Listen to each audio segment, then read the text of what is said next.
చాలా తక్కువ ఖర్చుతో మంచి రుచికరమైన స్వీట్ ఐటెంని ఇంట్లోనే మనము చేసేద్దాం. మరి ఈ యొక్క వీడియోను స్కిప్ చేయకుండా చూసేయండి. నేను విజయ, మీరు చూస్తున్నారు విజయాస్ కుకింగ్. ముందుగా స్టవ్ వెలిగించి కడాయి పెట్టుకొని ఆ తర్వాత 1 కప్పు వరకు మైదా పిండిని తీసుకోవాలి. ఇది నేను జల్లించి తీసుకున్నాను. మంటని చాలా లోకి పెట్టుకుంటూ చాలా తక్కువ మంటలో మనం ఈ యొక్క మైదా పిండిని అనేది వేపుకోవాలి. ఇది వచ్చేసి మీరు గోధుమ పిండితో కూడా చేసుకోవచ్చండి. ఇలా మనము ఫ్రై చేసుకున్న తర్వాత దీన్ని ఒక ప్లేట్లోకి తీసి ఉంచుకోండి. అదే కళాయిలో అదే కప్పుతో 1 కప్పు వచ్చేసి పాలు తీసుకున్నాను, వాటిని వేడి చేశాను. 3/4 కప్పు వచ్చేసి చక్కెరను తీసుకున్నాను. చక్కెరను మనము ఈ యొక్క పాలలో కరిగించాలి. పాలు ఇనకకూడదండి, మళ్ళీ ఇనుకునంటే మనకు పాలు అనేది తక్కువ అయిపోతాయి. మనకు చక్కెర కరిగితే సరిపోతుంది. తర్వాత దీంట్లోకి కొంచెం ఇలాచీ పౌడర్ని వేసుకొని మంచి ఫ్లేవర్ కోసమే ఆ యొక్క ఇలాచీ పౌడర్ కూడా కలుపుకొని ఇప్పుడు గ్యాస్లో నుంచి మంటను బంద్ చేసి ఆఫ్ చేసి ఆ తర్వాత ఈ యొక్క పిండిని కొంచెం కొంచెంగా వేసుకోవాలి. ఉండలు లేకుండా చూసుకోండి.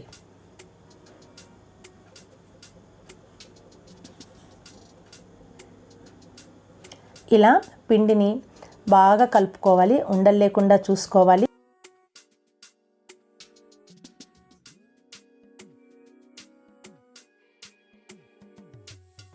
ఇలా బాగా మనకు కలిసిన తర్వాత దీంట్లోకి వచ్చేసి ఒక 2 స్పూన్ల వరకు నేను నెయ్యిని యాడ్ చేస్తున్నాను. నెయ్యి కనుక లేకపోతే మీరు వనస్పతి అయినా సరే యాడ్ చేసుకోండి. నేనైతే ఇంట్లోనే ప్రిపేర్ చేస్తాను కాబట్టి నెయ్యి నాకు అందుబాటులోనే ఉంది. 2 స్పూన్ల వరకు వేసాను. ఆ తర్వాత స్టవ్ ముట్టించి ఒక 2-3 నిమిషాల సేపు లో మంటలోనే మనము దీనిని అనేది కలుపుకోవాలి.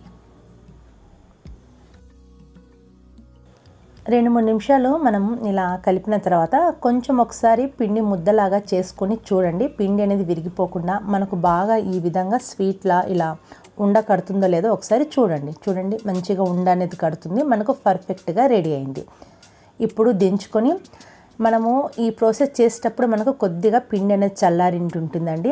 అందుకని నేను డైరెక్ట్గానే ఈ యొక్క స్వీట్స్ అనేవి చేస్తున్నాను. చేతికి కొంచెం నెయ్యిని అప్లై చేసుకొని పిండిని ఒకసారి కొంచెం గోరువెచ్చగా ఉంది అలా కలుపుకుంటూ మళ్ళీ మనకు కావాల్సిన సైజులో తీసుకుంటూ ఇలా 2 చేతులతో కొంచెం గోరువెచ్చగా ఉంది కాబట్టి నేను ఇలా ప్రెస్ చేస్తూ ఒక ఉండ అనేది చేస్తున్నాను. మీరు కావాలంటే బాల్స్ లాగైనా సరే మీకు నచ్చిన షేప్లో ఈ యొక్క షేప్ అనేది చేసుకోవచ్చు. నేను కొంచెం ఓవల్ షేప్లో మన యొక్క స్వీట్ పేడా ఉంటుంది కదా, ఆ షేప్లో దీన్ని అనేది తయారు చేస్తున్నాను. ఇలా తయారు చేసిన వీటన్నింటిని ఒక ప్లేట్లో ఉంచుకొని పై సైడ్ నుంచి కొంచెం బాదం పలుకులను వేస్తున్నాను. ఆ తర్వాత ఇది వచ్చేసి సిల్వర్ వర్క్ అండి. నేను అమెజాన్ నుంచి ఆర్డర్ చేసి తెప్పించాను. ఇది ఆప్షనల్ మట్టుకే. మన స్వీట్ షాప్ లుక్ రావాలి అనుకుంటే దీనిని పై సైడ్ నుంచి ఇలా అప్లై చేసుకోండి. మరి చాలా సింపుల్ కదండి. ఇంకెందుకు ఆలస్యం, ఒకసారి ట్రై చేయండి. ఎలా వచ్చిందో కామెంట్ కూడా చేసి చెప్పండి. ఇంకా వీడియోస్ కనుక చూడాలి అనుకుంటే నా ఛానల్ని సబ్స్క్రైబ్ చేసుకుని పక్కన ఉన్న బెల్ ఐకాన్ని ప్రెస్ చేయండి. ఈ వీడియో నచ్చితే లైక్ చేయండి, షేర్ చేయండి. Thank you friends.